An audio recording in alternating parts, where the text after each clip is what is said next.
recording by Dale Grothman. He knew his wife was dead because he'd seen her buried, but it was only one possibility out of infinitely more. The Other Now, by Murray Leinster. It was self-evident nonsense. If Jimmy Patterson had told anybody but Haines, calm men in white jackets would have taken him away for psychiatric treatment, which undoubtedly would have been effective. He'd have been restored to sanity and common sense, and he'd probably have died of it. So, to anyone who liked Jimmy and Jane, it is good that things worked out as they did. The facts are patently impossible, and they are satisfying. Haines, though, would very much like to know exactly why it happened in the case of Jimmy and Jane, and nobody else. There must have been some specific reason, but there's absolutely no clue to it. It began about 3 months after Jane was killed in a freak accident. Jimmy had taken her death hard. This night seemed no different from any other. He came home just as usual, and his throat tightened a little, just as usual, as he went up to the door. It was still intolerable to know that Jane wouldn't be waiting for him. The hurt in his throat was a familiar sensation, which he was doggedly hoping would go away. But it was extra strong tonight, and he wondered rather desperately if he'd sleep, or if he did, whether he would dream. Sometimes he had dreams of Jane and was happy until he woke up, and then he wanted to cut his throat. But he wasn't at that point tonight. Not yet. As he explained it to Haines later, he simply put his key in the door and opened it and started to walk in. But he kicked the door instead. So he absently put his key in the door and opened it and started to walk in. Yes, that is what happened. He was halfway through before he realized. He stared blankly. The door looked perfectly normal. He closed it behind him, feeling queer. He tried to reason out what had happened. Then he felt a slight draft. The door wasn't shut. It was wide open. He had to close it again. That was all that happened to mark this night off from any other, and there was no explanation why it began, this night instead of another. Jimmy went to bed with a taut feeling. He'd had the conviction that he'd opened the door twice, the same door. Then he'd had the conviction that he had had to close it twice. He'd heard of that feeling. Queer, but no doubt commonplace. He slept blessedly without dreams. He woke next morning and found his muscles tense. That was an acquired habit. Before he opened his eyes every morning, he reminded himself that Jane wasn't beside him. It was necessary. If he forgot and turned contentedly to emptiness, the ache of being alive when Jane wasn't was unbearable. This morning he lay with his eyes closed to remind himself, and instead found himself thinking about the business of the door. He'd kicked the door between the two openings, so it wasn't only an illusion of repetition. He was puzzling over that repetition after closing the door, when he found he had to close it again. That proved to him it wasn't a standard mental vagary. It looked like a delusion, but his memory insisted that it had happened that way, whether it was possible or not. Frowning, he went out and got his breakfast at a restaurant and rode to work. Work was blessed because he had to think about it. The main trouble was that sometimes something turned up which Jane would have been amused to hear, and he had to remind himself that there was no use making a mental note to tell her. Jane was dead. Today he thought a good deal about the door, but when he went home he knew he was going to have a black night. He wouldn't sleep, and oblivion would seem infinitely tempting, because the ache of being alive when Jane wasn't was horribly tedious, and he could not imagine an end to it. Tonight would be a very bad one indeed.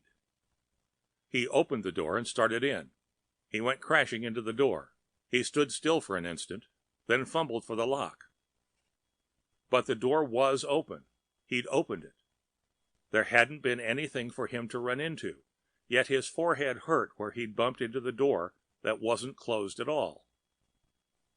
There was nothing he could do about it, though. He went in. He hung up his coat. He sat down wearily. He filled his pipe and grimly faced a night that was going to be one of the worst. He struck a match and lighted his pipe, and put the match in an ashtray, and he glanced in the tray. There were the stubs of cigarettes in it, Jane's brand, freshly smoked. He touched them with his fingers. They were real. Then a furious anger filled him. Maybe the cleaning woman had had the intolerable insolence to smoke Jane's cigarettes. He got up and stormed through the house, raging as he searched for signs of further impertinence. He found none. He came back seething to his chair. The ashtray was empty, and there'd been nobody around to empty it. It was logical to question his own sanity, and the question gave him a sort of grim cheer. The matter of the recurrent oddities could be used to fight the abysmal depression ahead. He tried to reason them out, and always they added up to delusions only. But he kept his mind resolutely on the problem. Work during the day was a godsend. Sometimes he was able to thrust aside for whole half hours the fact that Jane was dead. Now he grappled relievedly with the question of his sanity, or lunacy. He went to the desk where Jane kept her household accounts. He'd set the whole thing down on paper and examine it methodically, checking this item against that. Jane's diary lay on the desk blotter, with a pencil between two of its pages. He picked it up with a tug of dread. Someday he might read it, an absurd chronicle Jane had never offered him. But not now. Not now. That was when he realized that it shouldn't be here. His hands jumped, and it fell open. He saw Jane's angular writing, and it hurt. He closed it quickly, aching all over. But the printed date at the top of the page registered on his brain, even as he snapped the cover shut. He sat still for minutes, every muscle taut. It was a long time before he opened the book again, and by that time he had a perfectly reasonable explanation. It must be that Jane hadn't restricted herself to assigned spaces. When she had something extra to write, she wrote it on past the page allotted for a given date. Of course. Jimmy fumbled back to the last written page, where the pencil had been, with a tense matter-of-factness. It was, as he noticed, today's date. The page was filled. The writing was fresh. It was Jane's handwriting. "Went to the cemetery," said the scrawling letters. "It was very bad. 3 months since the accident, and it doesn't get any easier. I'm developing a personal enmity to chance. It doesn't seem like an abstraction anymore. It was chance that killed Jimmy. It could have been me instead, or neither of us. I wish—" Jimmy went quietly mad for a moment or two. When he came to himself, he was staring at the empty desk blotter. There wasn't any book before him. There wasn't any pencil between his fingers. He remembered picking up the pencil and writing desperately under Jane's entry. "Jane," he'd written, and he could remember the look of his scrawled script next to Jane's. "Where are you? I'm not dead. I thought you were. In God's name, where are you?" But certainly nothing of that sort had happened. It was delusion. The night was particularly bad, but curiously not as bad as some other nights had been. Jimmy had a normal man's horror of insanity, yet this wasn't, so to speak, normal insanity. A lunatic has always an explanation for his delusions. Jimmy had none. He noted the fact. The next morning he bought a small camera with a flashbulb attachment and carefully memorized the directions for its use. This was the thing that would tell the story, and that night, when he got home, as usual after dark, he had the camera ready. He unlocked the door and opened it. He put his hand out tentatively. The door was still closed. He stepped back and quickly snapped the camera. There was a sharp flash of the bulb. The glare blinded him. But when he put out his hand again, the door was open. He stepped into the living room without having to unlock and open it a second time. He looked at the desk as he turned the film and put in a new flashbulb. It was as empty as he'd left it in the morning. He hung up his coat and settled down tensely with his pipe. Presently he knocked out the ashes. There were cigarette butts in the tray. He quivered a little. He smoked again, carefully not looking at the desk. It was not until he knocked out the second pipeful of ashes that he let himself look where Jane's diary had been. It was there. The book was open. There was a ruler laid across it to keep it open. Jimmy wasn't frightened, and he wasn't hopeful. There was absolutely no reason why this should happen to him. He was simply desperate and grim when he went across the room. He saw yesterday's entry and his own hysterical message, and there was more writing beyond that, in Jane's hand. Darling, maybe I'm going crazy, but I think you wrote me as if you were alive. Maybe I'm crazy to answer you, but please, darling, if you are alive somewhere, and somehow. There was a tear blot here. The rest was frightened and tender, and as desperate as Jimmy's own sensations. He wrote, with trembling fingers, before he put the camera into position and pressed the shutter control for a second time. When his eyes recovered from the flash, there was nothing on the desk. He did not sleep at all that night, nor did he work the next day. He went to a photographer with the film and paid an extravagant fee to have the film developed and enlarged at once. He got back 2 prints, quite distinct, even very clear, considering everything. One looked like a trick shot, showing a door twice, once open and once closed, in the same photograph. The other was a picture of an open book, and he could read every word on its page. It was inconceivable that such a picture should have come out. He walked around practically at random for a couple of hours, looking at the pictures from time to time. Pictures or no pictures, the thing was nonsense. The facts were preposterous. It must be that he only imagined seeing these prints. But there was a quick way to find out. He went to Haines. Haines was his friend and reluctantly a lawyer. Reluctantly because law practice interfered with a large number of unlikely hobbies. Haines, Jimmy said quietly, I want you to look at a couple of pictures and see if you can see what I do. I may have gone out of my head. He passed over the picture of the door. It looked to Jimmy like 2 doors, nearly at right angles, in the same door frame, and hung from the same hinges. Haines looked at it and said tolerantly, Didn't know you went in for trick photography. He picked up a reading glass and examined the detail. A futile but highly competent job. You covered half the film and exposed with the door closed, and then exposed for the other half of the film with the door open. A neat job of matching, though. You're a good tripod. I held the camera with my hands, said Jimmy with restraint. You couldn't do it that way, Jimmy, objected Haines. Don't try to kid me. I'm trying not to fool myself, said Jimmy. He was very pale. He handed over the other enlargement. What do you see in this? Haines looked. Then he jumped. He read through what was so plainly photographed on the pages of the diary that hadn't been before the camera. Then he looked at Jimmy in palpable unease.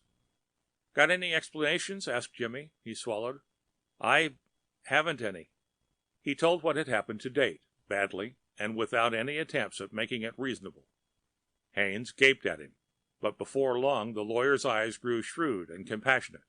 As noted hitherto, he had a number of unlikely hobbies, among which was a loud insistence on the belief in the 4th dimension and other esoteric ideas, because it was good fun to talk authoritatively about them. But he had common sense, had Haines, and a good and varied law practice. Presently he said gently, If you want it straight, Jimmy, I had a client once. She accused a chap of beating her up. It was very pathetic. She was absolutely sincere. She really believed it. But her own family admitted that she'd made the marks on herself, and the doctors agreed that she'd unconsciously blotted it out of her mind afterwards. You suggest, said Jimmy composedly, that I might have forged all of that to comfort myself with as soon as I could forget the forging. I don't think that's the case, Haines. What possibility does that leave? Haines hesitated a long time. He looked at the pictures again, scrutinizing especially the one that looked like a trick shot. This is an amazingly good job of matching, he said wryly. I couldn't pick the place where the 2 exposures join. Some people might manage to swallow this, and the theoretical explanation is a lot better. The only trouble is, it couldn't happen. Jimmy waited. Haines went on awkwardly. The accident in which Jane was killed. You were in your car. You came up behind a truck carrying structural steel. There was a long, slim girder sticking way out behind, with a red rag on it.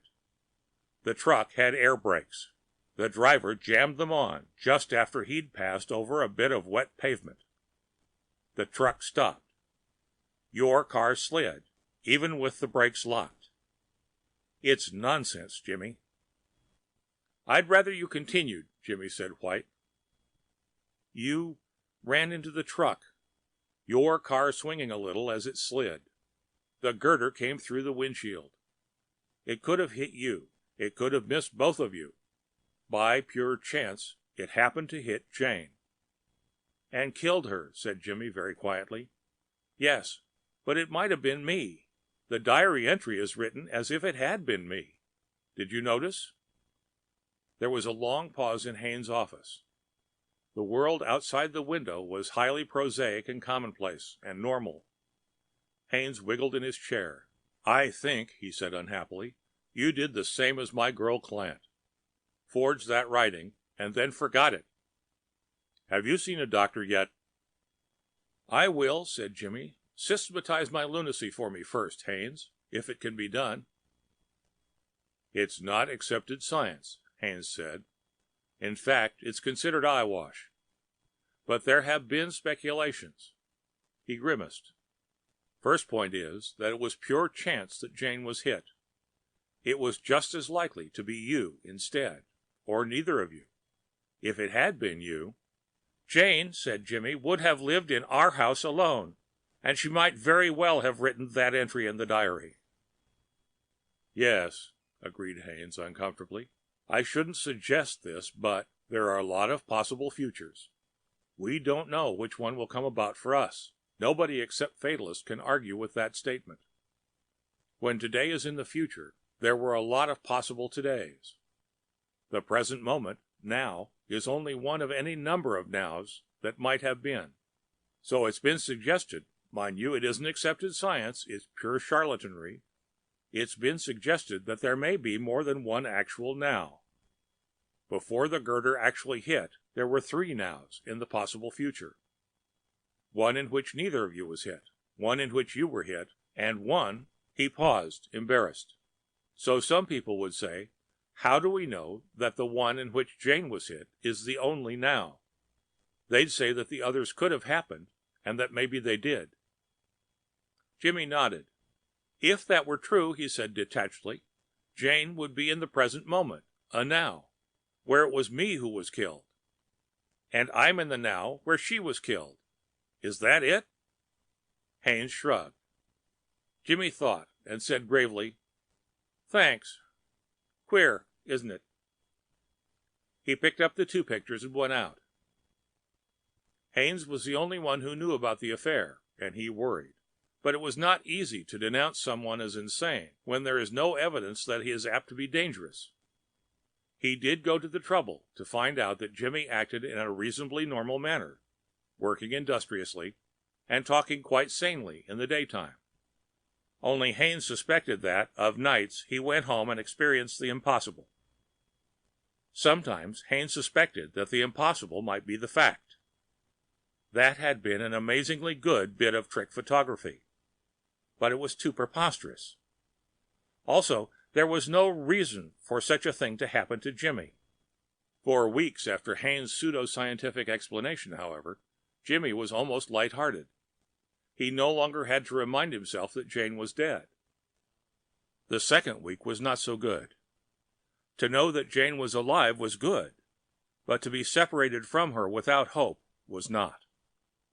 There was no meaning in a cosmos in which one could only write love letters to one's wife or husband in another now, which only might have been.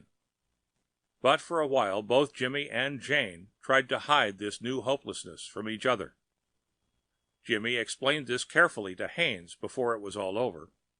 Their letters were tender and very natural, and presently there was even time for gossip and actual bits of choice scandal. Haines met Jimmy on the street one day, after about 2 weeks. Jimmy looked better, but he was drawn very fine. Though he greeted Haines without constraint, Haines felt awkward. After a little he said, Jimmy, That matter we were talking about the other day? Those photographs? Yes, you were right, said Jimmy casually. Jane agrees. There is more than one now. In the now I'm in, Jane was killed. In the now she's in, I was killed. Haines fidgeted. Would you let me see that picture of the door again? He asked. A trick film like that simply can't be perfect. I'd like to enlarge the picture a little more. May I? You can have the film, said Jimmy. I don't need it anymore.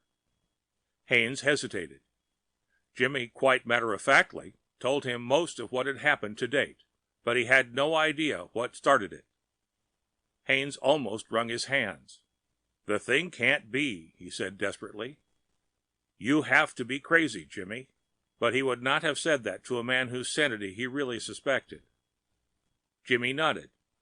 Jane told me something, by the way. Did you have a near accident night before last? Somebody almost ran into you out on Old Sawmill Road? Haines started and went pale.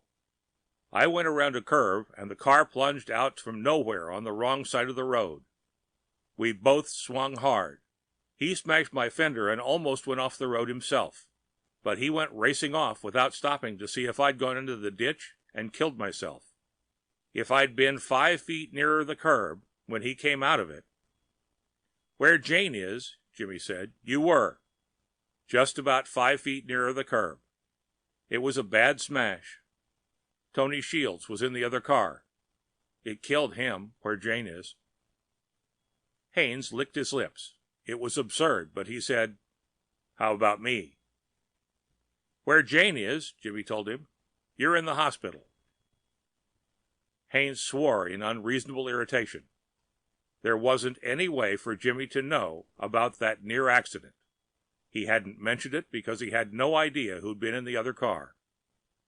I don't believe it, but he said pleadingly, Jimmy, it isn't so, is it? How the hell could you account for it? Jimmy shrugged. Jane and we're rather fond of each other.